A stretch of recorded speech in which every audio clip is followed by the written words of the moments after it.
Oye, ¿no me ven o sí me ven? No, no lo vemos, tiene que activar la cámara abajo. A ver, espérate un poquito. Ahí se ha enviado ahí le ¿No? Sí, solicito que. podrías activar la ¿Ahí? cámara. Sí, podrías activarla porque tienes más de 1100. Ahí Ahí sí, sí. Ahí sí, perfecto. Hola, ¿qué tal, correcto. diputado? ¿Cómo está? Seco. Hola, ¿cómo estás? Aquí estoy contento porque creo que la coherencia pone contento. Sí, La coherencia pone contento, perfecto. déjeme Esa presentar. sería la bajada de la conversa. Lo presento primero, Hernán. Estuve buscando Encantado. ahí. Bueno, primero yo voto en el distrito 12. Aquí en Nelson también. Así que somos posibles. De hecho, Nelson es parte de los que votaron por. Dilo, Nelson. No, No, no, yo no. me. Pero es que hay un contexto. Hay un Votó contexto. por Hay un Pamela. contexto. Yo debo asumir mi error profundo, garrafal, pero hay un contexto. Ya, pero ahí lo No, no, seguimos. Esos votos hicieron también que yo estaba escuchando a aquel diputado Hernán que también pudiera ser parte del Congreso. Así que Sí, porque se agradecen. estuve buscando y lo que encontré es que es médico cirujano. Hace 40 años que vive en Puente Alto. ¿Sí? ¿Estamos bien hasta ahí? Más o menos, mira, la verdad es que soy médico hace casi 40 años, Hasta. Eso. ¿ya? Y de esos 40 años, la mayor parte del tiempo los he ejercido en el distrito, no, no totalmente, pero buena parte de mi trabajo ha sido en el distrito, en Puente Alto principalmente, ¿ya? En el hospital Soto del Río. No, yo no soy un médico hospital, yo soy un médico que se formó en la atención primaria. O sea, Consultorio. trabajé a nivel de... Claro, antiguamente eran consultorios, hoy día se llaman centros de salud familiar, ¿ya? Mm. Ah. Y yo diría que un tercio del tiempo en eso y los otros dos tercios me formé en salud mental familiar en un CONSAM, que es un Eso, centro de salud mental familiar, ¿ya? eso es lo otro que encontré, que cuando está en una entrevista está diciendo que su caballito de batalla es la inclusión interseccional, Ah, sí, ¿cierto? eso Sí. también. También vi que hace poco le hicieron una entrevista, que voy a decir los datos rápido para poner el contexto. En una entrevista en la Universidad de Chile dijo, no puedo estar en un espacio donde se fraguó un boicot contra la reforma tributaria. Claro, claro. Eso hace alusión a que, a ver, en el Parlamento hay distintas formas de articularse, ¿ya? Y una de ellas son las bancadas. Las bancadas son grupos de afinidad que puede ser por causa o por afinidad personal. Y teníamos un grupo pequeño parlamentario, por afinidad éramos cuatro, pero lamentablemente dos de esas parlamentarias, una de ellas de mi distrito, literalmente boicotearon el proceso de la reforma tributaria, ¿ya? Porque fueron dos de los votos que faltaron para poder haber aprobado esa reforma. Y se perdió, se perdió. Casualmente, estas dos parlamentarias eran de la bancada del comité de la diputada en cuestión. Ah, no, no, no dice el nombre de la diputada en cuestión. Es que cuando algo es innombrable, uno no dice el nombre. Entiendo. Di- Eh, en ese caso, por ahí podríamos partir. ¿Por qué le habrán rechazado algún tema de político o había no sé, es que no sé, yo quedé muy mal porque la UDI con Macaya dijeron rechazados por un tema ideológico, ni siquiera un Sí, tema claro. técnico. Ahí uno lo entiende. Claro. Y entonces estamos hablando de que estas diputadas están virando de sector, nunca fueron del sector de la izquierda. A ver, yo creo que acá eh, yo partí diciendo una palabra, ¿no? Yo dije la coherencia a uno lo pone de un modo, así como la incoherencia lo pone de otro modo. Y además no solo lo pone, lo expone, ¿sí? Entonces yo creo que cuando una parlamentaria, por ejemplo, levanta banderas por Franco Parisi, Sí. está claro a qué sector representa. Yo hace un año atrás advertí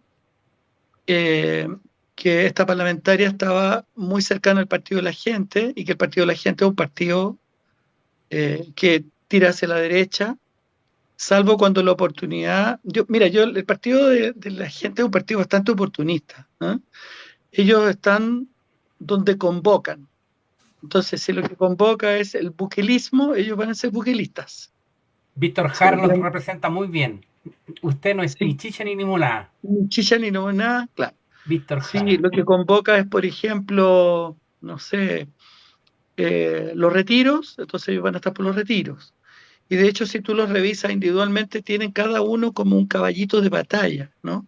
Por ejemplo, el diputado que se autoproclama el Bukele chileno, Rivas, ¿ya? ¿no? Sí, el diputado Gaspar Rivas,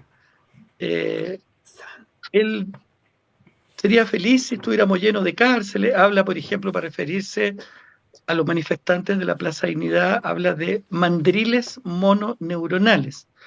Bueno, no sabe mucho de biología porque los mandriles no tienen una neurona, tienen casi tantas neuronas como los humanos, pero lo hace en un tono peyorativo, ¿no? Entonces, existe, yo creo que cuando uno enfrenta a un republicano o alguien de Vamos Chile, sabe más o menos con quién está tratando, pero hay un sector en que realmente uno nunca sabe bien con quién está tratando, ¿ya? Yo tengo aquí más parte de ideas que tengo para sacar preguntas, pero también quiero ver si mis coanfitriones tendrán también preguntas. Igual quiero hacer una pregunta, bien cortita. A propósito de esto del Partido de la Gente, de Republicano, es que a nosotros, sobre todo a mí y a los demás, nos interesa ver cómo está funcionando adentro, porque sale algo de los medios de comunicación, pero uno no está adentro para ver cómo funcionan. Por ejemplo, una pregunta que a mí me surge, ¿hay oportunidades de avanzar en algo? Pero en temas grandes, por ejemplo, ¿hay oportunidades de avanzar en una reforma de pensiones? Como esta reforma de sistema mixto, o en realidad estamos perdidos y en 3 años esto va a estar boicoteado totalmente? A ver, yo creo que en lo que hemos avanzado es la consolidación del modelo. Pero eso no es lo que... Claro. Pero, a ver, yo personalmente creo que si bien es cierto, uno podría empatizar con la necesidad de la gente de tener recursos de liquidez inmediata, por las razones que fueren, yo creo que si no avanzamos hacia un sistema de reparto tripartita, en que tanto el empleador como el Estado y el empleado aporten a la causa de las pensiones, no vamos a avanzar. Ahora, ¿cuál es el tema del fondo? Fíjate que incluso los mismos sectores que hablan de los retiros, ellos hablan de del capital individual. O sea, yo tengo un chanchito con una cantidad de plata y tú tienes otro chanchito con otra cantidad de plata. Evidentemente, si un médico abre su chanchito, no es lo mismo que un profe abra su chanchito, ni que un obrero abra su chanchito. Entonces, cuando yo rompo el chanchito, a mí me va a hacer un daño que al otro no. Entonces, yo creo que el tema de fondo, que no está en discusión, es porque seguimos aceptando un sistema de capitalización individual. En un sistema de reparto, estamos pensando en un modelo solidario, ¿sí? Sí, pues. Donde los que ganan más le aportan a los que ganan menos, para que tengan una pensión digna, como fue en otras épocas. ¿No te llama la atención, amigo querido, que los militares y los carabineros se quedaron en un sistema de reparto? Obvio. Sí, porque el que lo creó, o sea, los ideólogos dijeron, para ustedes sí, para nosotros no. Nosotros nos quedamos ahí quietecitos.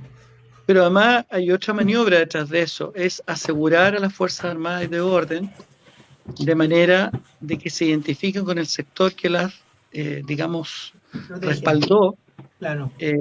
Y ver en cualquier otra opción o facción de la sociedad un enemigo interno que está atentando contra los intereses de ellos. Ese es el tema de fondo. Buscan que sigan estando sesgados hacia una visión política. en vez de que sea Sí, una claro, o institución de sea, todos. o sea, es un aparato de control. Yo estoy viendo Claro. una serie que me tiene bastante alucinado que se llama La Valla, ¿no? Y, y es una fiel reproducción de hacia dónde vamos a llegar. Un régimen policíaco, de control, donde tú vas por la calle y te va siguiendo un dron, ¿no? Es tremendo. Para allá vamos. Oiga, yo tengo más preguntas y todo, y en un momento quiero hablar de la bancada por anular, pero todavía no. Pero yo le voy a Bien, preguntar, démosle. porque ese es como el elefante en el cuarto, porque aquí nosotros tenemos una posición distinta, aunque también crítica, pero antes de eso, no sé si Carlito, Álvaro, Clau también tienen una pregunta para Hernán.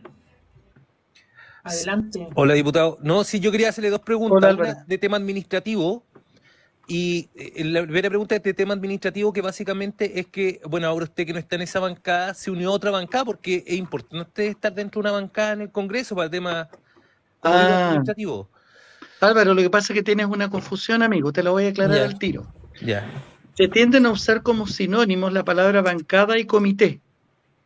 ya. Por ejemplo, el comité a lo que tú estás haciendo referencia, que es un imperativo, es al comité, ¿ya? Por ejemplo, yo participo en un comité que sentí el más cercano dentro de las posibilidades que tenía, donde está el Partido Comunista, el Frente Regionalista Verde y Acción Humanista, y además vemos dos parlamentarios que somos independientes, ¿ya?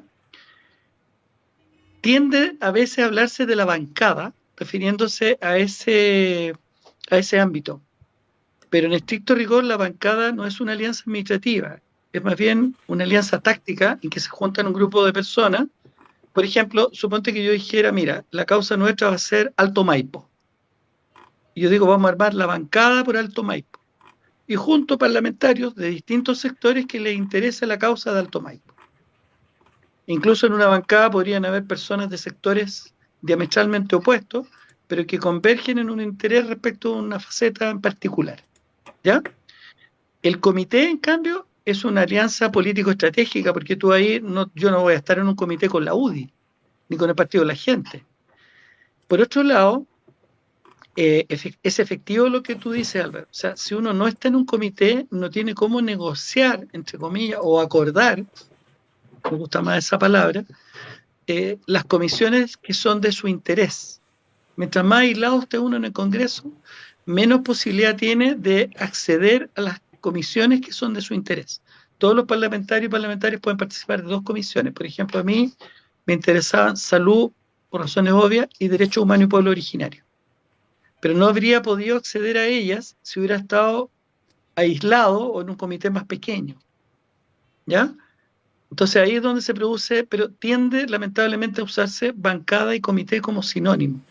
Pero esta aclaración que te acabo de dar, me imagino que dilucida un poquito la Sí, muchas gracias. Y la comprensión segunda, del tema. sí, la segunda pregunta era sobre el mismo tema previsional, porque básicamente la propuesta del gobierno es una mixtura, porque el 10% queda individualmente y el 6% no es lo que se está discutiendo básicamente, que Sí, un 1,8% iría a un seguro social y un 4,2% iría a un sistema de cuentas nacionales, que es un reparto corregido.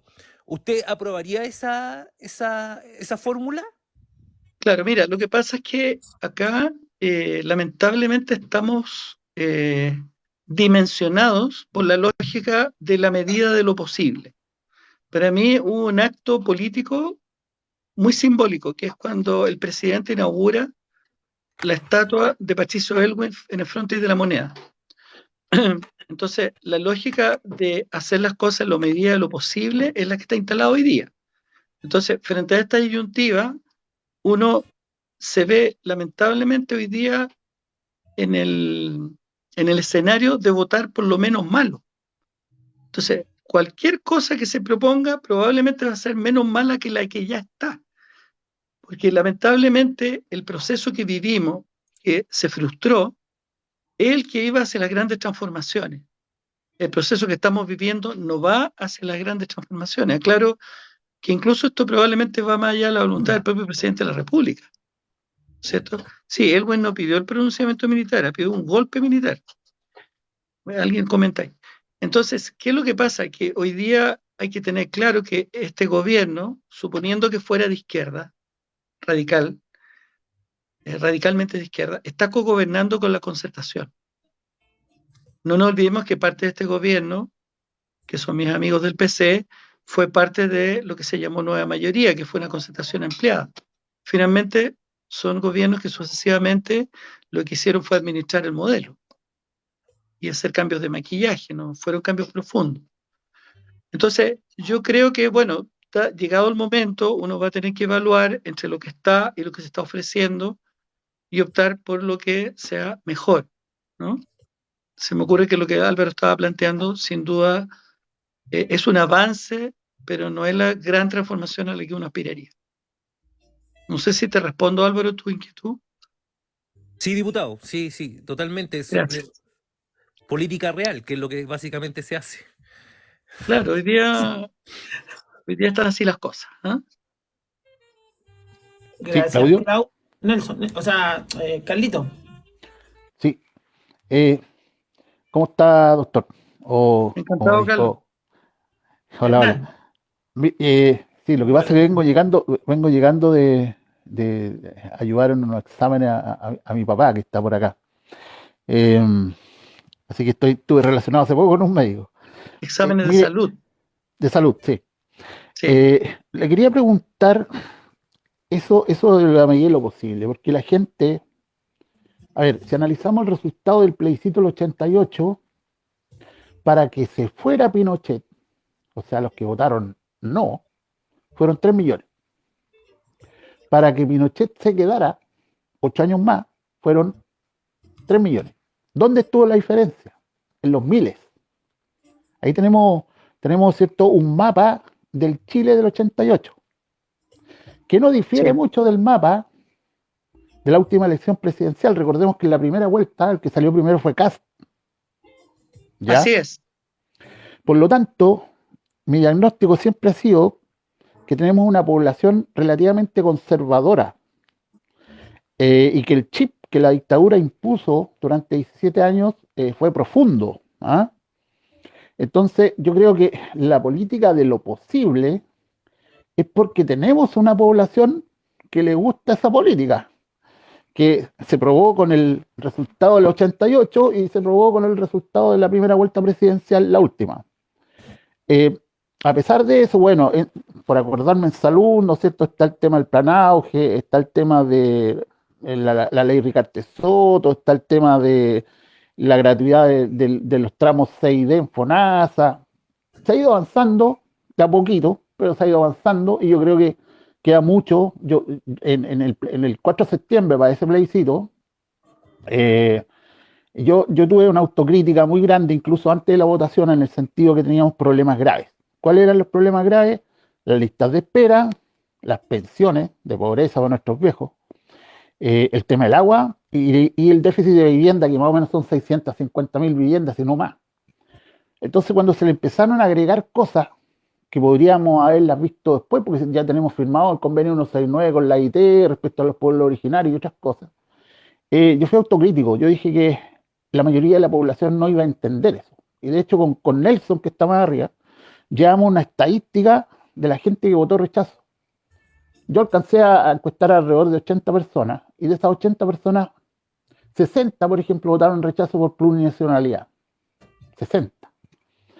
Entonces la pregunta es, ¿realmente cuánto tendría que cambiar la población chilena para que avanzáramos sin el famoso etiqueta de la medida de lo posible?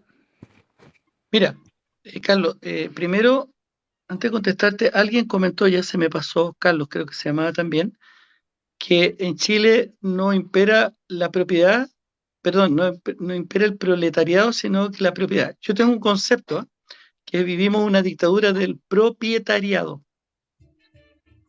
Ah, y jugando con la... La dictadura del propietariado. O sea, hoy día mucha gente aduce que es propietaria de algo y que eso la empodera en la sociedad dentro de una gama de posibilidades, dentro de un espectro muy amplio.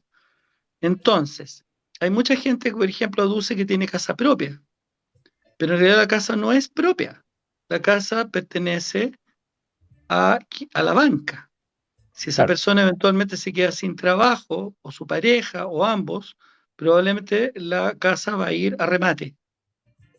El vehículo está comprado a varios años plazo. Las universidades, los chicos quedan comprometidos con deudas estrafalarias durante 20 años. La gente se va de vacaciones y queda endeudado no sé cuánto tiempo, hasta para comprarse un televisor. Entonces, detrás de la aparente propiedad, lo que se esconde es una simulación. Yo creo que te estoy mencionando esto porque yo tengo la convicción de que lo que necesita nuestro país, la sociedad en general, en el mundo entero, en la región sobre todo, es una revolución cultural. Porque lo que el modelo instaló acá no es solo una forma de un diseño económico, instaló un chip en la cultura que se resume más o menos así, Carlos. Individualismo, exitismo, inmediatismo. O sea, no hay visión de proceso, no hay visión colectiva, es como de corto alcance, ¿no? Sí. Hoy día yo tengo una formación profundamente humanista. Lo que reivindica el modelo no es el fracaso, es el éxito. Todos sabemos que uno crece cuando se equivoca. Un niño se cae, se para, se vuelve a caer hasta que se afirma, ¿sí? Entonces, los seres humanos, a nivel individual y colectivo, aprendemos de nuestros errores. Pero un pueblo en el cual se está instalando el negacionismo, un pueblo desinformado, no le puedes pedir más. Entonces, yo he sido un poco lapidario con esa mirada de sancionar al pueblo, de decir, mira, que se coman la feca que produjeron. Porque en realidad yo creo que el problema de fondo es que tenemos un pueblo que está muy desinformado. Piensas tú que la dictadura, lo primero que eliminó la dictadura es la educación, ¿qué fue? La educación cívica, la formación ciudadana. ¿Qué pasó ahora? Entre el proceso electoral reciente que tú mencionabas y los anteriores, la obligatoriedad del voto. Al obligar a la gente a votar, mandaste a las urnas a una masa que normalmente o no se informa, o no le interesa, o es manejable. Y esto les quedó gustando porque saben que esa masa es muy manejable. Se podría manejar en un sentido u otro. Ahora, ¿cómo se delante ustedes? Este medio en que estamos nosotros comunicados en este minuto es un medio de comunicación real, Correcto. pero hacer zapping con la TV hoy día es informarse de lo que quieren que sepas. Hoy día de la mañana yo puse un ratito, porque igual es bueno saber cómo funciona el adversario, ¿no? Y varias veces que pinché la tele, yo creo que los matinales completos, con corresponsales especiales en el extranjero, ¿tú sabes cuál es el tema de mayor cobertura hoy día en la televisión chilena? A mi gusto, el tema de la frontera y la línea de la Concordia entre Chile y Perú, lo vi en varios Bueno, ese es matinales. uno, pero es la coronación La del coronación. príncipe Carlos. Ah, bueno, esa es la otra, sí. Los prisioneros decían que muera Bill Clinton o la reina. La coronación del presidente, del príncipe Carlos con Camila Parker. Llorará si muere Bill Clinton o la reina. Entonces, Pero se cuando sonríen tú cuando ven tienes, que tienen 20 y ¿cuánto tantas dura un familias. matinal? 4 horas y tienes todos los canales con distintos matinales, con desfiles de personajes, manipulando a las masas con el vestido que va a usar Camila Parker. O si el Sí. príncipe Harry con su señora, su amante o lo que sea, van o no van a la coronación. Es ahí donde está el tema. Entonces, Sí. yo creo que mientras no hagamos un esfuerzo por provocar una revolución cultural, va a ser muy difícil avanzar. Y la revolución cultural implica que la gente se informe, que la gente desarrolle el pensamiento crítico, que los niños desarrollen el pensamiento reflexivo, que se recuperen los espacios públicos. Yo creo que si hay algo interesante que hubo en las postrimerías del estallido, fueron los cabildos y las asambleas que inundaron todas las plazas de Chile, donde la gente Sí. se volcó a conversar. No sé si te respondo, Carlos, pero Yo creo que ese es el tema de fondo. Sí, bueno, sí, estoy de acuerdo, digamos, con eso, pero yo creo que se ha hecho política de acuerdo a ese, justamente a ese dictamen. O sea, que tenemos una población desinformada, que tenemos una población que es más o menos un 30% que se mueve de acuerdo, tal como dice usted, a la música que se pone en los medios de comunicación. Y por otro lado, tenemos la gente que es muy disciplinada en la derecha, que es un 30 y algo por ciento, que se mueve muy claramente. Y, y yo diría que hoy día lamentablemente, la izquierda tiene un diagnóstico dividido respecto a la realidad.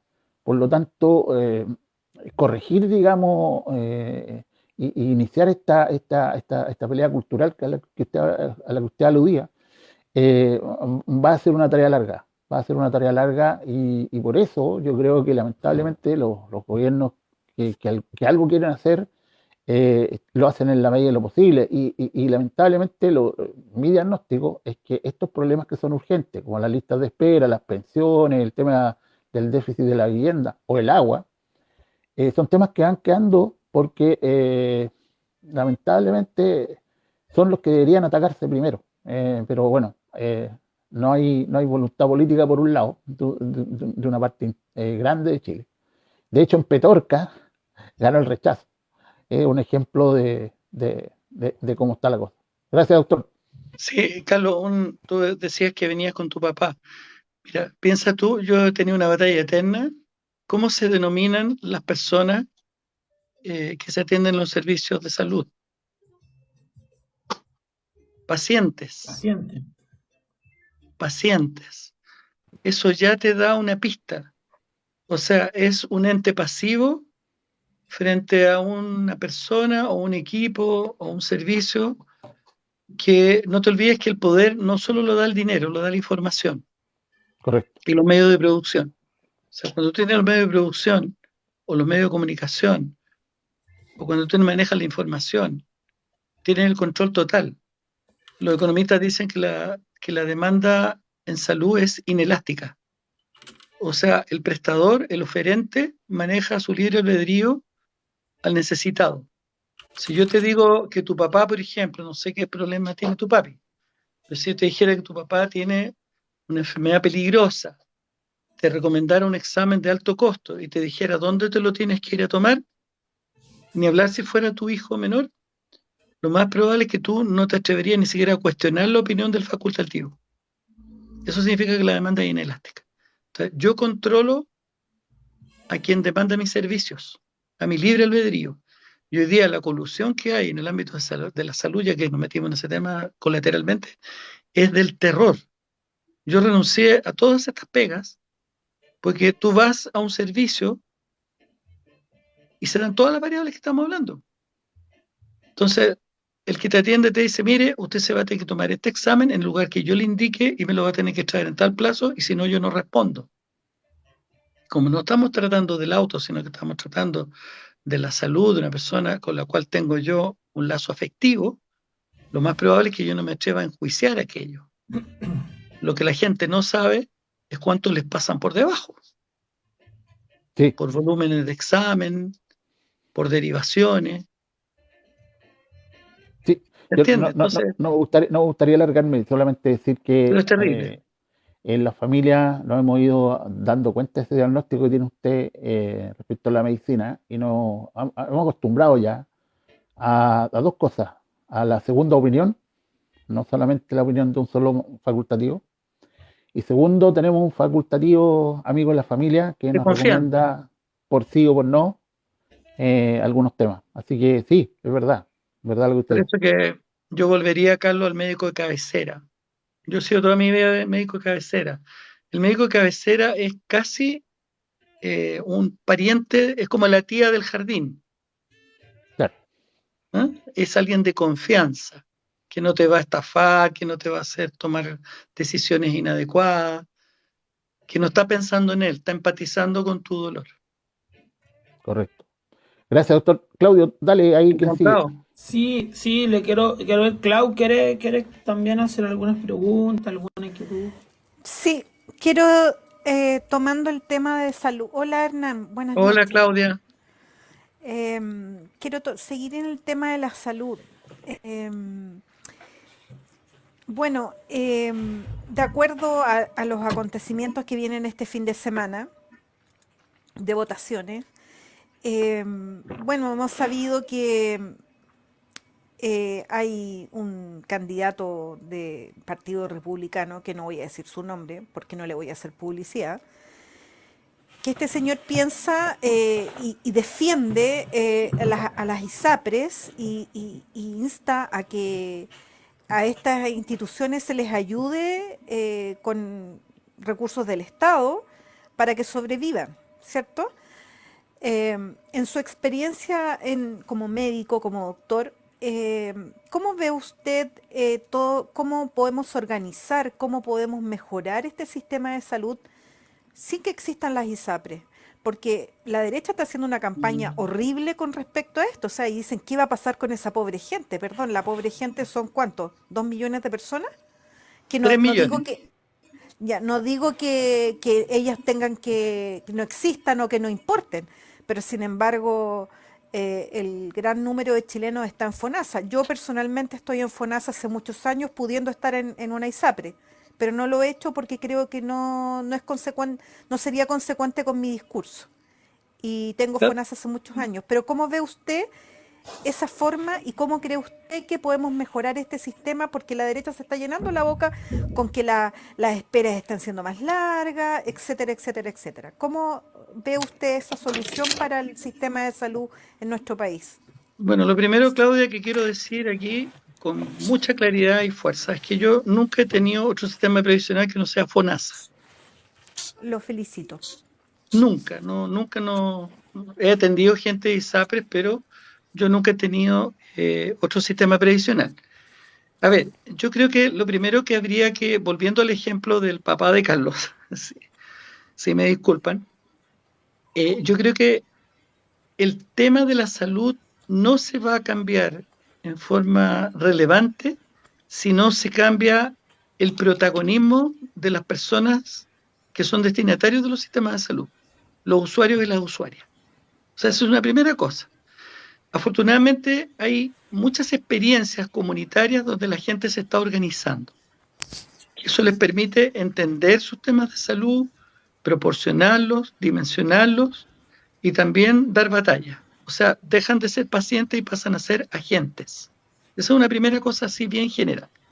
Lo segundo que yo creo que habría que diferenciar es lo siguiente. Mira, el sistema, si bien es cierto hay dos subsistemas, es un sistema integrado, ¿no? Entonces, por ejemplo, si hoy día, ustedes bien saben que por el fallo de la Corte Suprema, en que los abusos de la ISAPRE van a tener que devolverlo y tienen un plazo, creo que faltan 32 días, si en 32 días más hubiera que cumplir el fallo, es decir, devolver las plata, el sistema entero colapsa. Lamentablemente no colapsarían solamente las ISAPRE, colapsaría todo el sistema. Les explico por qué. Porque el 40% de las personas que tienen FONASA recurren a lo que se denomina libre elección y por lo tanto recurren igual a prestadores privados, pero pagando el copago, ¿sí? ¿Correcto? A diferencia de algo que se mencionó acá, que algo que heredamos de la ministra María Begoña Yarza, que fue el copago cero para todas las categorías de FONASA, ¿no es cierto? Sí. Entonces, lo que pasaría acá es que al quebrar todo el sistema, ese 40% de personas que usan el sistema privado van a tener que devolverse al público. Pero además, las que están en el privado y que no usaban, no tenían la opción del público, no les va a quedar otra que irse al sistema público. Y ya el sistema público está colapsado. Piensa tú que para cirugía la lista de espera es aproximadamente de 500 a 600 días para cirugía o para especialidades. Sí, dime. Cortito, disculpe, yo sé que la está preguntando Clau, pero si la ISAPRE mueren, yo estoy en ISAPRE, si las ISAPRE mueren, igual muere la aseguradora o el prestador sigue. Entonces, ¿por qué tendría que el sistema colapsar? Eso no me queda claro. Mira, hoy día lo que yo he estado escuchando en el Ministerio de Salud, donde había una mesa de trabajo donde se ha ido socializando, es que lo que el gobierno está planteándose son medidas de mitigación, que no son medidas de salvataje de la ISAPRE, sino que está pensado como medida de salvataje, quiero pensar que es así, ¿ah? Como medida de salvataje de los beneficiarios, de manera de elastizar el tema del cumplimiento del fallo, ¿ya? Y uno de los temas que está viendo el gobierno es justamente digamos, el fortalecimiento de los seguros complementarios. Seguramente a eso te estabas refiriendo tú, ¿sí? No, Porque no, no, uno no. tiene, Me ¿no? refiero a la ISAPRE. Me refiero a la ISAPRE porque la ISAPRE no es el prestador finalmente, bueno, son las clínicas. Si la No, ISAPRE claro, desaparece, las claro, clínicas se mantienen. claro, pero es que el problema es que las ISAPRES no le pagaron a los prestadores. Durante la pandemia, las ISAPRES dejaron de pagar licencias y dejaron de pagar prestaciones de servicio. O sea, si Lo ellos que no están pagan, haciendo, ¿ah? si ellos no tienen esos 1.400 millones de dólares, quiebran los prestadores también porque tienen Ese es deuda. el tema, ese es el tema, están quebrados los prestadores. Mira, yo lo sé por colegas míos que se quejan que llevan meses que no les pagan las prestaciones. Hoy día las ISAPRE están, no sé si lo han visto, están expulsando gente, ¿sí? En forma, cierran los planes, unilateralmente no le podemos seguir dando las prestaciones. Mira, los que están siendo más afectados hoy día, ¿sabes quién? Son las personas que están bajo el régimen de hospitalización intradomiciliaria, que es muy caro, y lo están castigando. Yo he visto noticias de gente que está, por ejemplo, con movilidad reducida importante y que no están recibiendo al kinesiólogo, ni el fonoaudiólogo, ni la enfermera, ni todo el dispositivo de apoyo domiciliario. Yo creo, a ver, si uno se pusiera en una lógica un poquito más fundamentalista, uno diría, bueno, mira, que colapse de una vez todo esto y a ver cómo lo resolvemos. Yo creo que va a haber que pensar muy bien cuáles son los pasos a dar, ¿ya? Porque además, mira, nos gusta o no nos gusta el gobierno, es otra bomba de tiempo. Yo se lo dije hace 8 meses que le iba a estallar esta bomba y no pescaron, porque aquí hay otro tema que no pescan a tiempo. Mira, te pongo un ejemplo más burdo, la gripe aviar. Yo lo dije hace 4 meses y no me pescaron. Una persona X me dijo, ¿qué tanto? Que se mueran unos cuantos pelícanos. No sé si han visto la noticia. En Iquique entraron el otro día una fosa común con 80 lobos marinos. Sí. Ya le dio una persona, eh, otra persona me dijo, no, si son aves migratorias. Sí, pero dejan el virus, porque el virus no migra con las aves, se queda. Y este virus está mutando y tarde o temprano va a agarrar un cabro chico y cuando agarra un niño, la letalidad es de un 60%. Te estoy poniendo ejemplos al voleo de que hay algo que me pasa a mí. Yo entiendo que hay prioridades, ¿no es cierto? Pero hay una falta de escucha que uno la percibe, ¿no? Yo creo que hoy día son más importantes las selfies que la escucha. Hay una clase política emergente que le gusta mucho la selfie. Clau, dale tú o le doy yo. Claudia, no sé No, si te respondí tu sí, inquietud. sí, sí, sí, Sí, me ok, respondió. Bueno, pues sobre lo mismo gracias. quisiera hacer un punto cortito, Claudio, antes de que pases Sí, tú. sí. Bueno, creo que es una opinión muy personal. No sé si usted lo estará de acuerdo o no. Corríjame si me equivoco. Creo que la salud del chileno en general, de la gran población chilena, tiene que ver con salud mental. Creo que mejorando Absolutamente. la salud mental de nuestro país, de Chile, eh, disminuirían las listas de espera, disminuirían las patologías, porque este país está enfermo, pero está enfermo de la cabeza, de cosas mentales. Creo que ahí hay que poner el foco en salud en este país, porque la gente se enferma porque está con mucho estrés, porque tiene ansiedad. Y ya estábamos mal antes de la pandemia en lo que se respecta a salud mental y después de la pandemia quedamos peor. Y creo que por ahí va un montón de patologías que se asocian a esto. Así que creo que por ahí es donde creo que hay que poner Sí. más foco en la Claudia, salud de nuestro país. Un Claudia, me voy a segundo, colgar de lo que acabas de Hernán, decir. Sí, antes que por antes que favor. responda. Que yo justo, Clau me robó una pregunta porque yo sé que uno de los proyectos de resolución que ¡Cha! tiene es la Subsecretaría de Salud Mental. Ahí Sí, señor. quiero complementar. Ahí me Ya nos callo. dijeron que no, ¿ah? ¿Quién dijo que no? En el ministerio nos dijeron, nos hicieron ver que era un exceso administrativo, Ok. pero por lo menos avanzó en que se constituyó una mesa de salud mental. Nosotros tenemos en el Congreso una bancada de salud mental y esta mesa, que va a ser entre ejecutivo y legislativo, se va a dedicar a evaluar un tema que es muy importante, que es la ley de salud mental integral, que debería ir a promulgación el segundo semestre de este presente año. Lo que yo le quería mencionar a Claudia es que, bueno, además porque a mí me toca muy de cerca y el tema donde considero que tengo más competencia y más gusto además, es que nosotros estamos trabajando en estrategias de autocuidado. Y donde más hemos trabajado ha sido en una agrupación que se llama Pintana Solidaria. Pero hoy día estuvimos en una ruca, Mapulahuen, en La Pintana, estuvimos incluso en una parroquia, en la Villa Chiloé, en Puente Alto, y el tema del autocuidado convoca. ¿Por qué convoca? Porque la gente sabe que los temas de salud mental los tienen muy desbordados. Los temas de suicidabilidad, tanto en menores como en adultos mayores. El tema del consumo problemático de sustancias.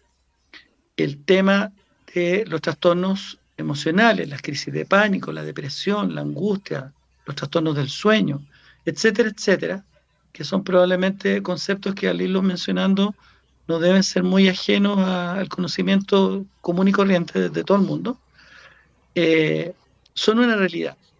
Pero lo interesante de trabajar en estrategias de autocuidado, y en eso coincido plenamente con Claudia, es que la gente tiene estrategias de autocuidado, lo que pasa es que no las reconoce como tal. Pero además cuando las socializan en grupos de trabajo, porque yo no hago charlas, yo hago talleres, como una especie de facilitador, Sí, la gente en realidad se da cuenta que tiene una batería de herramientas para enfrentar la adversidad, que no es poca por lo demás, porque hoy día estamos frente a contingencias muy diversas, económicas, sanitarias, sociales, políticas, etc. Entonces, yo coincido con lo que plantea Claudia. Yo creo que si hay algo en que un Estado debería invertir, es en la salud mental de su población, porque muchas patologías se exacerban o se desproporcionan porque hay un piso flotante sobre el cual estás montado. sí. Entonces, ¿cómo es posible que en una sociedad donde somos supuestamente en vías de desarrollo, han dicho los economistas del mercado, haya 1 millón de santiaguinos que toma pastillas para la crisis de pánico? No puede entrar al metro, no puede salir de la casa, no puede subirse a un ascensor. ¿Cómo es posible que uno de cada 3 santiaguinos tenga que tomar algún psicofármaco para su estado de ánimo? Entonces es una sociedad química, es una sociedad virtual, es un metaverso químico. Si tú sacaras todo, mira, anda a comprar clonazepam en la farmacia, o es muy caro o no hay. ¿Y para qué? Para controlar las crisis de angustia. Yo- Eso. Sí. Gracias, No, gracias gracias Hernán, Claudia por a tu ti. respuesta. Muchas gracias. Gracias a ti. Claudio, ¿hay Oiga, alguien que quiera subir? no, estamos Ah, bien. ya, Están ya, escuchando perfecto. contentos. Las cárceles, dice ahí, están llenas, claro. Yo trabajé en cárceles de menores. No, bueno, de partida igual le digo, ¿cuánto rato más tiene como para no importunar su... Queda ¿cuánto batería rato más? todavía. Bueno, entonces. Queda batería. Ya, yo quiero entrar al tiro al elefante en el cuarto, porque estuve viendo, o sea, antes ¿Te faltó Nelson o no? No, Nelson No, también no, preguntó. no. Ah, ya, ok. No he Porque preguntado, pero dale nomás, Claudio, dale. justo cuando yo lo contacté y dije si quería venir y cosas así, entre medio de eso salieron la bancada del voto nulo. Con Musante creo que está aquí Hernán también, y no me acuerdo qué otro diputado estaba. En particular, voy a tomar la palabra por todo, aquí todos vamos a votar, no nulo. vamos a votar la mayoría por la lista D. O sea, hace poquitito estuvo acá Karen Araya, que de la Florida va por candidata a consejera del PC. Me pareció una Así buena es. carta. ¿Qué es lo que pasa? Desde mi punto de vista, yo desde el 2006, yo soy de la Revolución Pingüina, tengo 34 años, yo soy de los estudiantes que se tomó el colegio de la Revolución Pingüina, que el 2011 en la UTEM salió a marchar, que quiso sacar al rector que nos estaba robando con criminalística, Avendaño, lo sacamos. No, yo soy parte de los que también en un momento hicimos una funa a Lavín, porque el ministro Lavín de Educación dijo que las universidades públicas deberían cerrarse y todo debería ser privado. Entonces, dijo que tenía que cerrarse el UTEN, que él jamás pondría a su hijo en una universidad como esa, siendo que era una universidad, es una universidad estatal. Y siempre yo he luchado por tratar de conseguir ni siquiera cosas para mí, para los demás, para los que vienen. Hoy día mis primas accedieron a educación gratuita porque en un momento nos movilizamos y lo exigimos, pero tampoco fue para todos. De nuevo fue como diría don Patricio Erwin, en la medida de lo posible. Y estoy... Alguien me dice que es conformismo, yo creo que es visión de realidad, aunque sí un poquito conformismo, porque me he dado cuenta que lamentablemente en Chile es súper difícil avanzar con derechos sociales. Imaginémonos la ley de 40 horas que cambió adentro del Congreso, esto de la flexibilidad laboral, que al final igual como que permite un poquito pasar allá al trabajador. Entonces, en base a todo eso, yo, bueno, y también estuve en la calle para el 18 de octubre, me movilicé, fui apoderado de mesa por el apruebo. ¿Por qué lo estoy mencionando? Porque no es que yo no sea juicioso y crítico en el proceso, y ninguno de los que está acá no lo es, somos todos críticos del proceso. Pero también nos pasa, como decía Carlito, en la gran votación que sacó Pinochet también para el sí, para mí es peligroso no querer votar por un sector más progresista, porque podemos generar, si es que muchos lo hacemos, que el otro sector ya se supone que están súper bien como posicionados para los candidatos que van a sacar, porque estén mucho mejor. Entonces, no es que no seamos críticos, pero yo prefiero ir y votar, porque votar nulo al final, desde mi punto de vista, efectivamente dice algo, pero a la hora de los que hubo, igual los candidatos van a terminar estando sentados ahí. Entonces ahí también quería pasar la pelota, porque yo sé que lo que dijo fue anular con visión crítica. O sea, eso es como la idea al principio, ¿cierto? Visión crítica. Entonces ahí que nos cuenta un poco también de eso. Yo en realidad no Sí. voy a anular, y sé que los demás tampoco, pero igual es interesante escuchar O sea, la a ver, postura. lo primero que se me ocurre decirte es que yo creo firmemente en el principio de opción, ¿ya? Yo creo que uno tiene derecho a optar. Y yo creo que anular es una opción. Como es una opción no ir Sin a duda. votar, como es una opción votar en blanco, como es una opción ponerle AC al voto, por ejemplo. Ahora, ¿qué es lo que me pasa a mí? Mira, yo viví el proceso adentro del hemiciclo. Fue vergonzoso para mí el acuerdo por la paz. El acuerdo por la paz frenó el estallido social. Ahora uno podría decir, bueno, si no se frenaba, terminábamos en una guerra civil. No lo sé. Pero mira lo que terminamos. O sea, de un pueblo que aspiraba a una asamblea constituyente, terminamos en una convención electa y hoy día vamos hacia una convención designada. No te olvides que esto además está arquillado por los expertos. Los expertos incluyen a personas como Larraín, que es un pederasta cercano a Paul Schaeffer. Entre los consejeros o consejeras electos van a haber aproximadamente 12 o 13 republicanos, que pese a que se desmarcaron del proceso, están postulando igual. Cosa que es bastante bizarra, ¿no? Dicen que no y están igual. Asegurando que.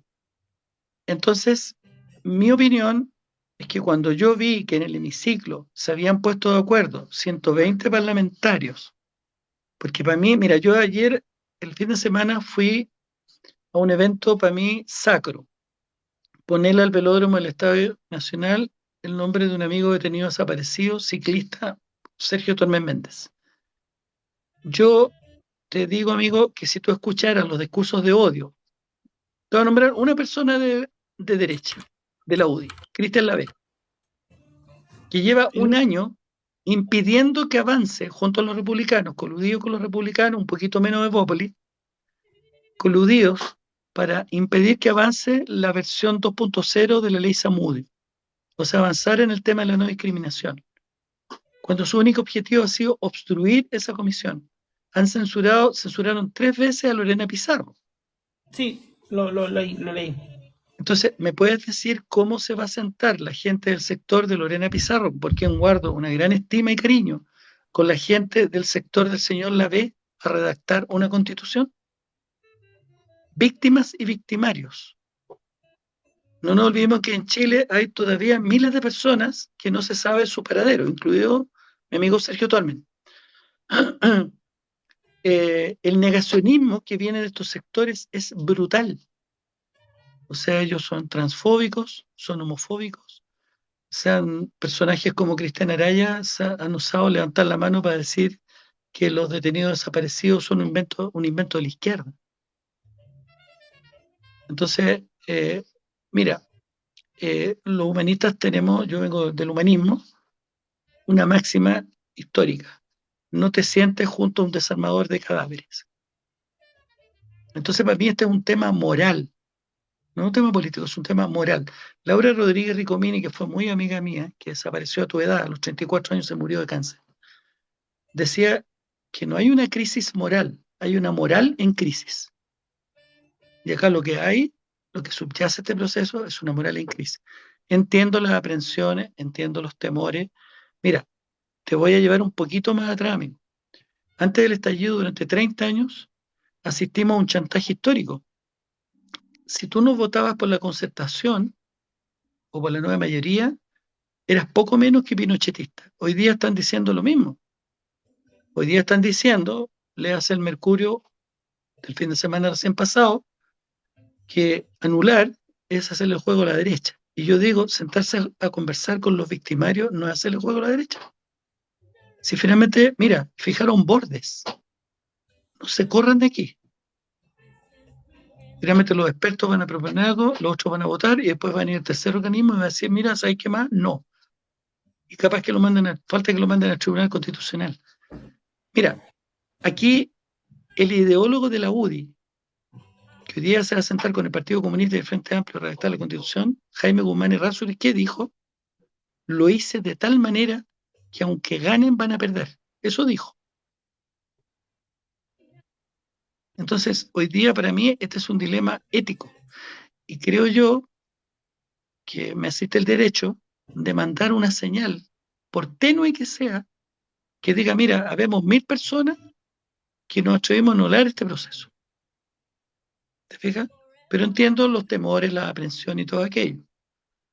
Pero yo vi, mira, la misma Camila Musante, que es abogada, que yo soy muy cercano a ella, que está en la bancada, está tan pequeña,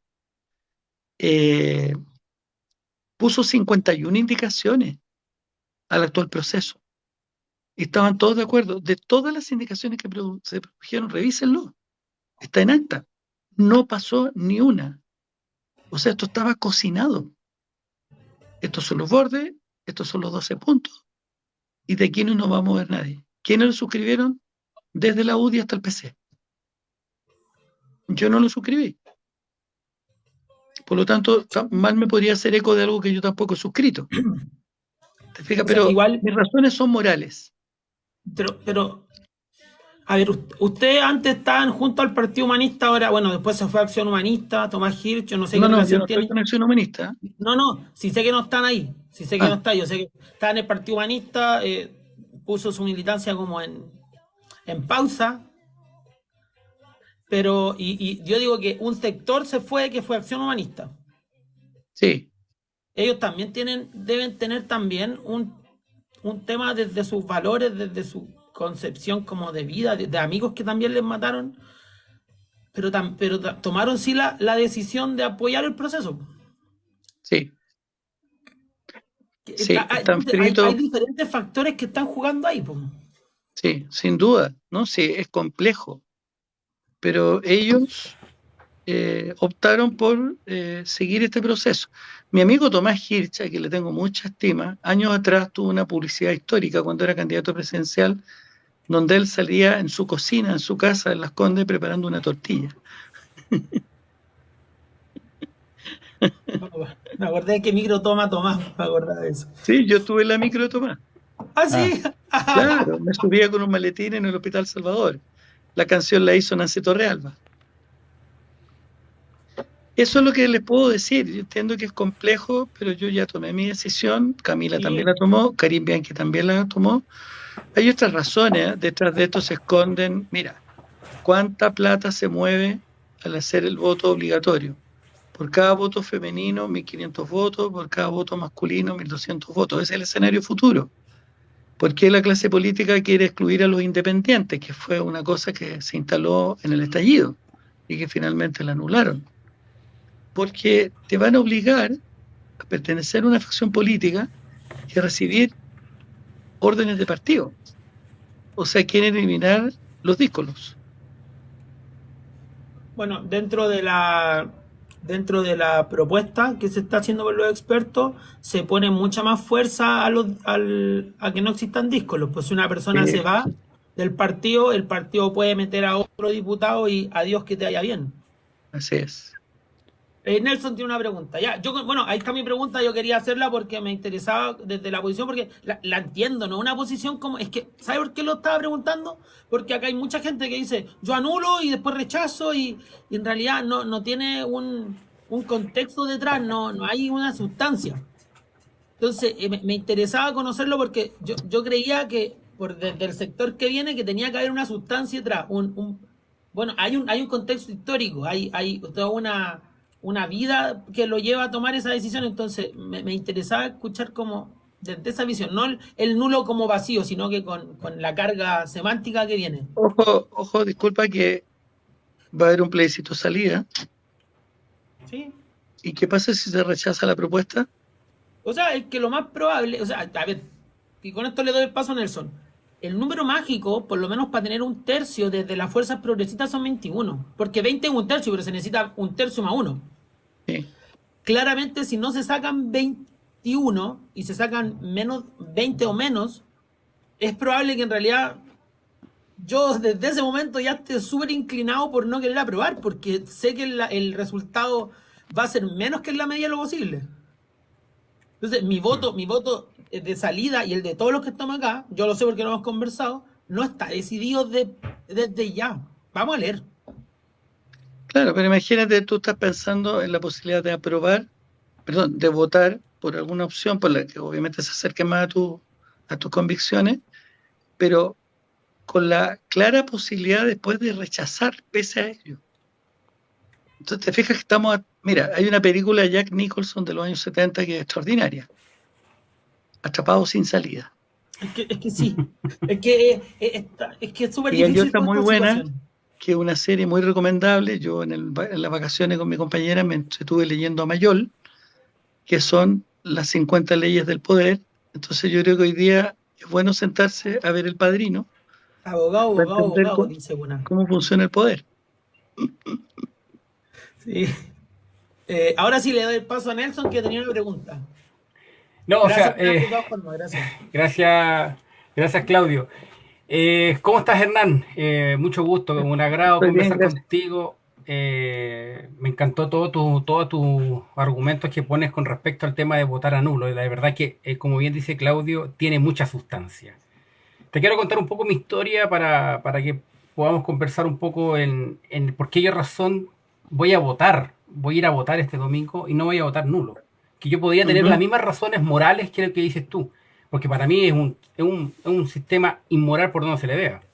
Yo vengo de la familia Maureira, los quemados de los hornos de Lonquén. Le hice un homenaje, disculpa, hace 2 meses porque el abuelo de mi pareja, sus cenizas están ahí desde hace un par de meses. Correcto. Y pasé al memorial, no sé si lo viste, y le hice un homenaje a los Maureira, porque él hizo uno de sus poemas, él era poeta y abogado, y uno de sus poemas está dedicado a los Maureira. De hecho, ese poema está en el Museo de la Verdad. Así es, y lo escribió el abuelo de mi compañera. Mira. Santiago Cavieres fue el poeta. Correcto.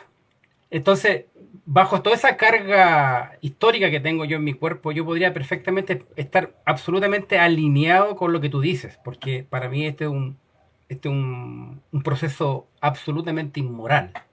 Sin embargo, tengo la necesidad de ir a votar, porque siempre he votado y nunca comillas, perdido mi voto, y segundo, porque siento de que de una u otra manera quiero seguir validando que la política no la puedo demonizar como está tan demonizada en este momento.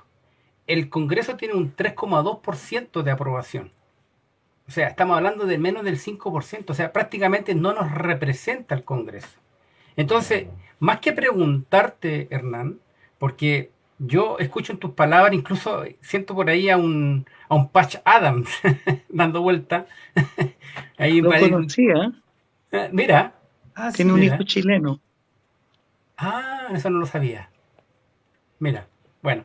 Vi tú también el tema del tema de salud mental que hiciste en La Pintana. Vi un video muy entretenido lo que estabas haciendo y te felicito. Realmente esas cosas que son las que no se notan, las que no se ven en televisión, las que prácticamente solamente se ven en las redes sociales. Y que estos algoritmos no están para todo el mundo. O sea, uno sigue una tendencia y se queda, no ve otros lados. Entonces, porque los algoritmos están diseñados así. Pero bueno, a lo que yo voy, Hernán, es que como tú estás adentro del hemiciclo, yo te convido, Hernán, a que le demos otro, porque ya sabemos cuáles son los síntomas. Yo conozco, tú colocaste todos los síntomas en la mesa. Yo creo que incluso le diste a este filósofo que se llama Byung-Chul Han, que también es un coreano que yo lo leo mucho, que tiene muy clara la película. Tenemos los diagnósticos. El tema es cómo nosotros los ciudadanos nos acercamos a darle solución a toda esa problemática que tenemos. Y para mí el voto nulo creo yo que es más que una solución de fáctica, es un problema, porque podemos darle una ventaja sustantiva a un grupo, pero ese es otro tema. Entonces, lo que yo te convido, Hernán, que como tú estás adentro del hemiciclo, que en estos espacios, como tú bien dijiste, estos espacios de TikTok, donde Claudio tiene una cantidad de seguidores importante, yo también tengo una cantidad de seguidores, Carlos también tiene una cantidad, Álvaro, la Claudia también. Yo hago live, por ejemplo, el día de lunes donde leemos poesía, leemos historia.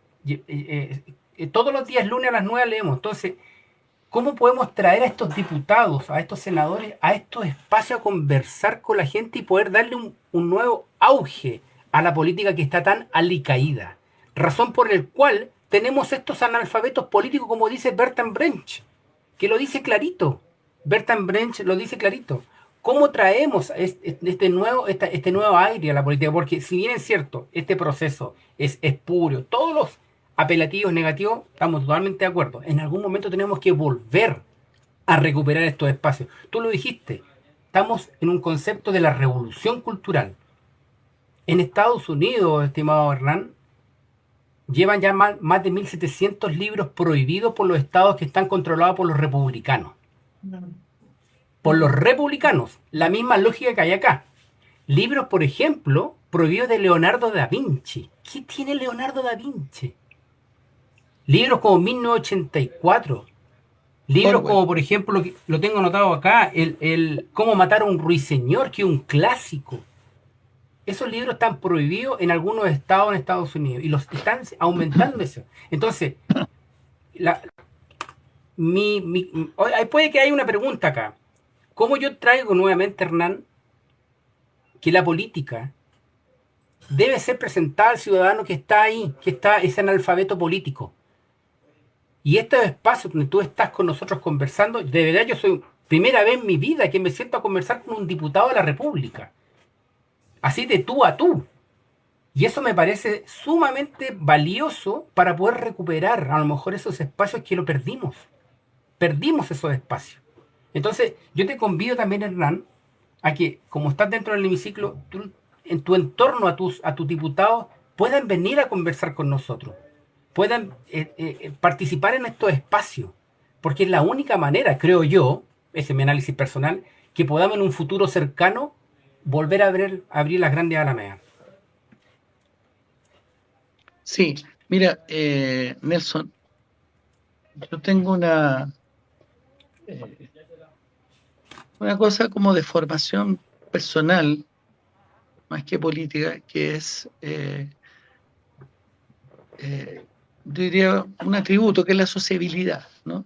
Entonces, yo la verdad, mira, mi equipo tenemos un acuerdo y que hay que tratar a todo el mundo, la regla de oro, tratar a todo el mundo del mejor modo posible, ¿ya? Desde el carabinero de la puerta hasta el último adversario. Yo te diría que hay 2 o 3 personajes que yo no hablo. Por ejemplo, yo no hablo con De la Carrera. O sea, un tipo que cruzó el hemiciclo para preguntarle a Emilia Schneider si menstruaba. Sí. O para decirle, interpelarle y decirle, mira, no mienta porque usted nunca va a poder abortar porque nunca se va a poder embarazar. Y que curiosamente se humaniza cuando el otro día se habla de una ley, la ley SANA, que es para el cuidado de los niños y niñas con enfermedades graves o terminales o con riesgo vital por accidente, por ejemplo, y donde él, curiosamente, le habla a Marisela Santibáñez desde el dolor, donde él perdió una hija en un accidente en el Colegio Las Cumbres, y Marisela perdió una hija producto de un cáncer terminal, ¿no es verdad?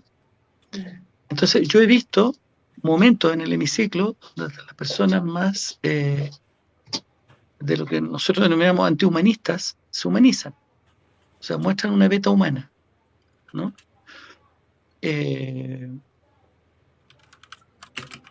Entonces, a lo que quiero llegar es que yo creo que hay algunas personas, obviamente, que son más allanables que otras, pero me parece que sería súper pertinente que pudieran participar de estos espacios. Correcto. ¿Ya? De manera que se les puedan hacer las consultas. Y creo que parte del ejercicio democrático es que el adversario también se puede expresar. Totalmente de acuerdo. Yo creo que al adversario no hay que taparle la boca, hay que abrírsela. No, porque ahí muestra lo que son, de verdad, por lo que muestra lo Y que se son. convierte en tu mejor aliado. Por Correcto. la boca muere el pez. Correcto.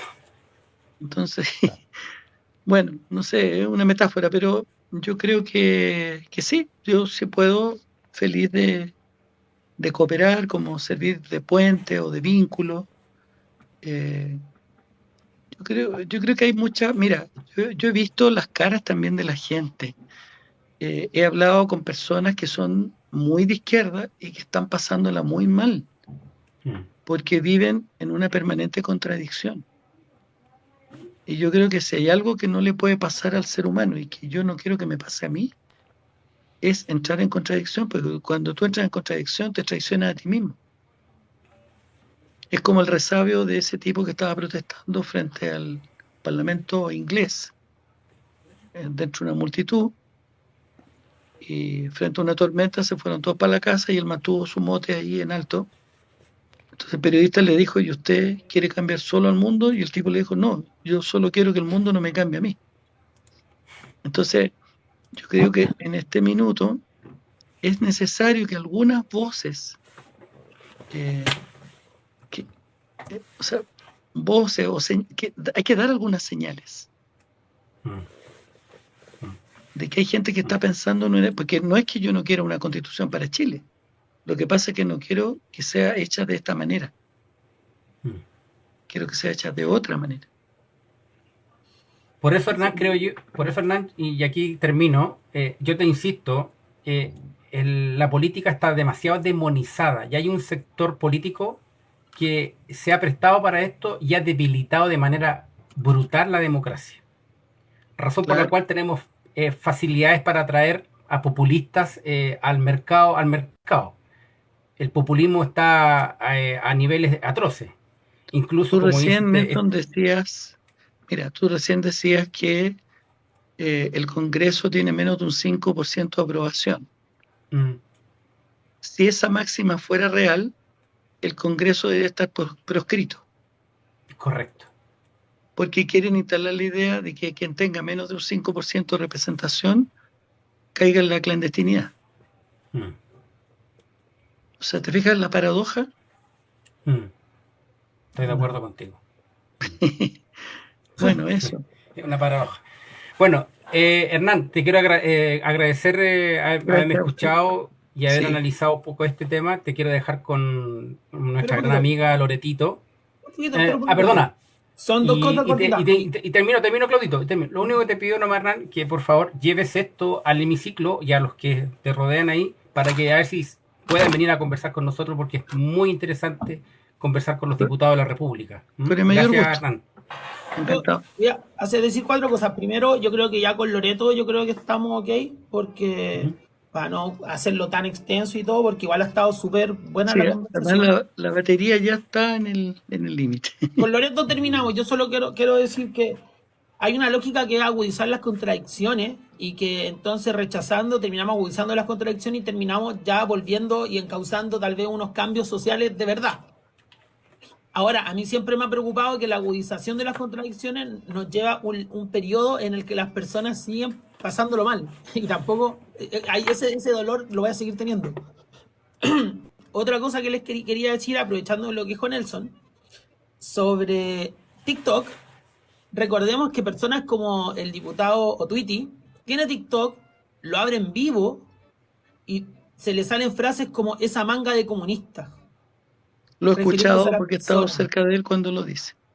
Entonces, a mí, yo quiero agradecer porque con Lore vamos a terminar y que Lore dé las gracias y cierre también y le haga las preguntas, pero le agradezco que se haya dado el tiempo, que bueno, porque esto humaniza un poco la política para que la gente no se aleje tanto de la política y entienda que los políticos no son como otra clase. También son personas que por algún motivo, bueno, los votamos, están ahí, pero que no sea tan esta lógica de representación sin que nos representen. Que escuchen también lo que tenemos que decir para que representen nuestra idea.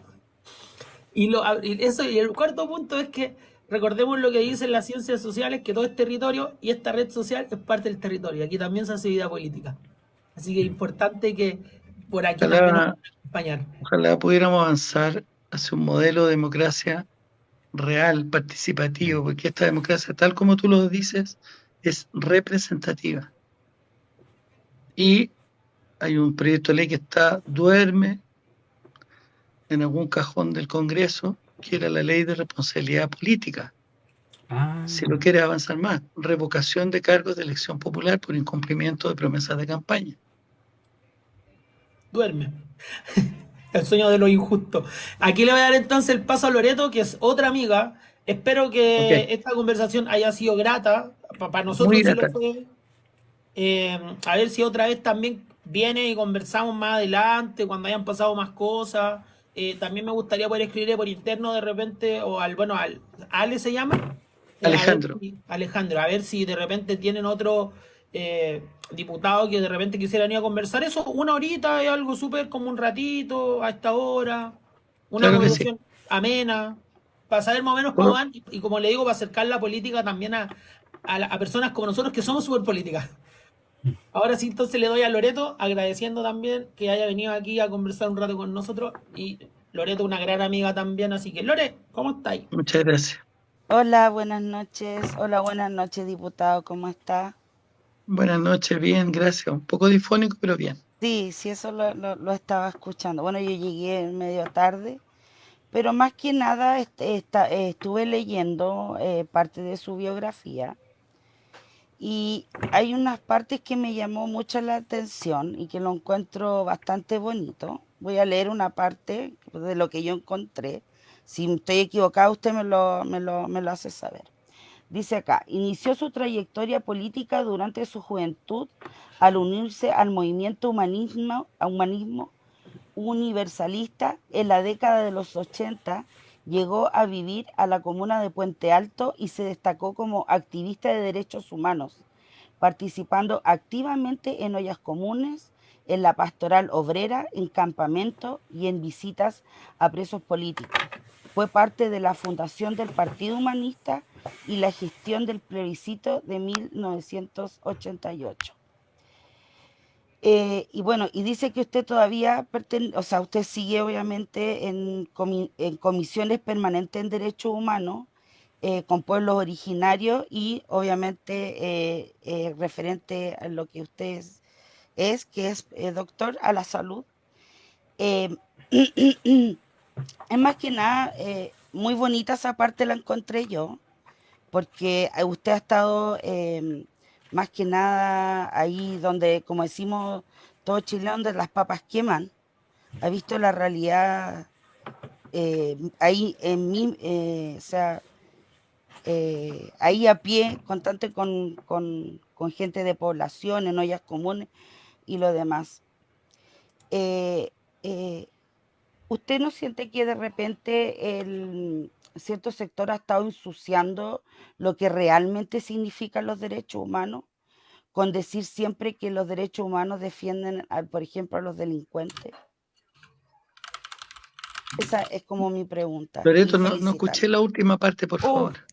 que yo le digo que, disculpe, eh, ¿usted no cree que lo que significan los derechos humanos ha sido ensuciado por cierto sector que hoy en día como que siempre se va y la gente dice, los derechos humanos, siempre defiende a los delincuentes? Y creo que eso lo ha ensuciado. Entonces mi pregunta es, ¿usted siente que ha sido así? Usted que ahí ha estado en las papas quemas y siempre ha estado al pie del cañón con los derechos humanos. Ok, bueno, gracias por la pregunta, Loreto. Mira, lo primero respecto de mi itinerario social, nada, yo tengo un dicho que incluso Pancho Villa hizo una canción con ese eslogan, que es que el que no tiene calle, que se calle. Que hay mucha gente que habla de miles de temas y nunca los ha Sí, vivido. Entonces, sí, para mí, en realidad es súper interesante cuando uno se construye políticamente desde la experiencia en el mundo social, con todas las aristas que tiene.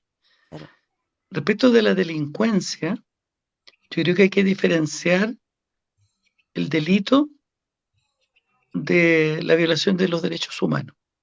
exacto. Nosotros llevamos más de un año en la Comisión de Derechos Humanos lidiando con la derecha, sobre todo republicana, respecto al concepto de derechos humanos, e incluso les pasó que invitaron al diputado Kaiser, Johannes Kaiser, que tiene un discurso de odio de género increíble, invitó a una ex magistrada colombiana, porque pretendían instalar la idea de que, por ejemplo, lo que aconteció con las FARC en Colombia era similar a lo que estaba ocurriendo en el Gualmapu o en la macrozona norte. Y ella misma se encargó de decirles que la Convención de los Derechos Humanos data del año 48, de la posguerra, y tiene que ver con los crímenes de lesa humanidad de la Alemania nazi y de la Italia fascista. Y yo le agregaría de la Alemania, de la España franquista. Entonces hay una confusión entre lo que es lesa humanidad y lo que son los delitos propiamente tal. De los delitos se tiene que encargar la justicia. Del respeto a los derechos humanos se tiene que encargar el Estado. Entonces yo creo que ahí hay una confusión. Lo segundo que me gustaría decir acá, que yo lo he dicho muchas veces, yo no sé si ustedes recuerdan, por nombrar a alguien, al Cizarro, Sí. un niño que a los 8 años cometía delitos y que era una moda hablar del Cizarro. Y nadie sabe cómo se llamaba el Cizarro se llamaba Cristóbal. Y hoy día el Cizarro tiene como 30 años y tiene condenas como para 30 años más. Entonces, una persona no nace delincuente. Una persona se construye de una manera u otra. Y en esa construcción intervienen muchas variables. Nosotros sabemos hoy día, por ejemplo, yo lo digo con propiedad porque he trabajado en rehabilitación y he trabajado en sistemas cerrados de niños privados de libertad, infractores de ley. Y esos niños, en general, son niños que fueron producto de un embarazo no deseado, desescolarización temprana, socialización callejera, delictiva, consumo problemático de sustancias, validación del delito, historias criminógenas familiares. Entonces, si uno no entiende la hoja de ruta de un delincuente, termina creyendo, sé que no es la postura tuya, pero termina creyendo lo que cree Bukele o lo que cree Gaspar Rivas. Ojo, Gaspar Rivas es el presidente de la Comisión de Educación del Congreso. Ese tipo cree que el tema de la delincuencia se resuelve con más cárceles. con más policía y se paseaba por el Congreso con una piocha de sheriff. Le faltaba el caballo donde dejarlo estacionado.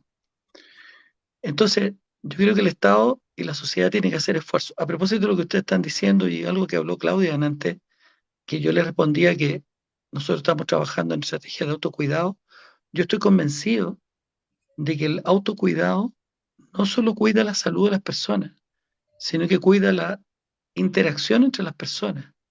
Y si hay algo que hace retroceder el delito, es cuando la gente se organiza, cuando la gente se comunica. Y lo que el sistema hace es compartimentalizar a la gente. Hoy día tú prendes las noticias y no te das ganas ni de salir a la calle. Te invade el miedo. Y los medios se encargan de eso. Y los medios ya sabemos a quién responden. Y por otra parte, si tu chico anda en la calle y la vecina se encarga de protegerlo,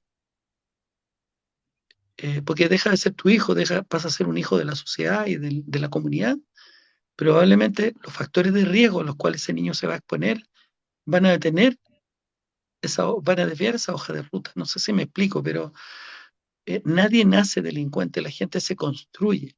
Y por otro lado, mira, se ha hablado tanto de los presos de la revuelta, de los saqueos de la revuelta que fueron fenómenos colaterales, porque el grueso de la revuelta no fue de saqueadores. Pero estamos llenos de saqueadores de cuello y corbata. Y esos saqueadores de cuello y corbata, con suerte no les pasa nada. ¿Dónde está hoy día Sergio Jadwe? ¿Dónde está la alta oficialidad de Carabineros y los desfalcos que hicieron de los fondos estatales? Y no les pasa nada. Y ese tipo de delincuentes, él los mira. Su compañero. No sé si respondo a tu inquietud, pero es un tema bien complejo. Diga. Su compañero Moreira. Mira, en el Congreso hay algunos que hoy día, ojo con lo que pasa con Irací en la Comuna de Santiago. Es una vendetta republicana porque cuestionó a un ex republicano que defalcó en más de 60 millones en la municipalidad. Hoy justo está poniendo un tema re interesante ya, pero es que no nos podemos alargar más. Hay otro republicano que tiene a un ex agente de la CNI como secretario de su diputación. Qué espanto. Oh, Dios mío, ¿en serio? Hay una diputada que es capaz de decir que Fabiola Campillay está simulando su ceguera. Sí, la señora que teje, sí es cierto. Sí, etcétera, etcétera. Podríamos estar hablando horas del hemiciclo. Yo les puedo hacer una geopsicoreferenciación del hemiciclo. No, Loreto, no sé si te respondí tu inquietud, a lo mejor me desvié un poco. La verdad me respondió más de lo que yo esperaba. Okay. Le quiero dar las gracias y tiene una linda biografía como médico, así que no sé, lo encontré súper lindo y le mando un fuerte abrazo y un beso. Y lo sigo incluso por Twitter y usted también me sigue y yo estaba muy emocionada cuando me empezó a seguir. Así que siempre veo sus videos y todas sus cosas. Así que ahí yo ya lo conocí, así que gracias es a un usted. amor de persona. Se me está acabando ahora sí, me queda como un 2%. Muchas gracias. Solo una pregunta. ¿Está de acuerdo con la frase que la diferencia de inseguridad es convivencia y no seguridad? O sea, yo creo que, a ver, hay una línea divisoria entre seguridad e inseguridad, ¿ya? Y yo creo que la diferencia está marcada por la convivencia. O sea, yo creo que en la medida que las personas aprenden a convivir, a vivir en comunidad y no compartimentalizadas, se pueden enfrentar de mejor manera las adversidades. Te lo pongo en simple. Si tú vas caminando por una calle oscura, desconocida, solo, por la noche, tu inseguridad crece y entras en pánico. Si lo haces de día o lo haces acompañado o lo haces por una ruta conocida, tu seguridad crece. Muchas gracias, Hernán. Muchas gracias, diputado. Ya, gracias a ustedes. Muy amable, un gusto haber compartido con ustedes. Gracias por su calidad humana, un abrazo. don Hernán. Gracias por su calidad humana. Gracias, Hernán, por tu tiempo. Gracias. ¿Lo bajo o se baja? ¿Se sabe bajar? Bájame. Ya. A ver si nos ponemos de Chao. acuerdo en otra oportunidad porque estuvo re interesante la conversación. Encantado, Sí. cuando gusten. Me gustó Un la abrazo grande. georreferenciación. Muy linda persona. Geopsicoreferenciación. Psicoreferenciación, gracias. Yo invento cosas, así que no te preocupes. Chao. Chao, Hernán. Ya, mis Uf. estimados amigos, ¿qué les pareció? A mí me gustó la frase dictadura del propietariado. Me encantó. Buena Estuvo buena frase, esa. ¿eh? Estuvo muy Sí, me bueno. gustó. Yo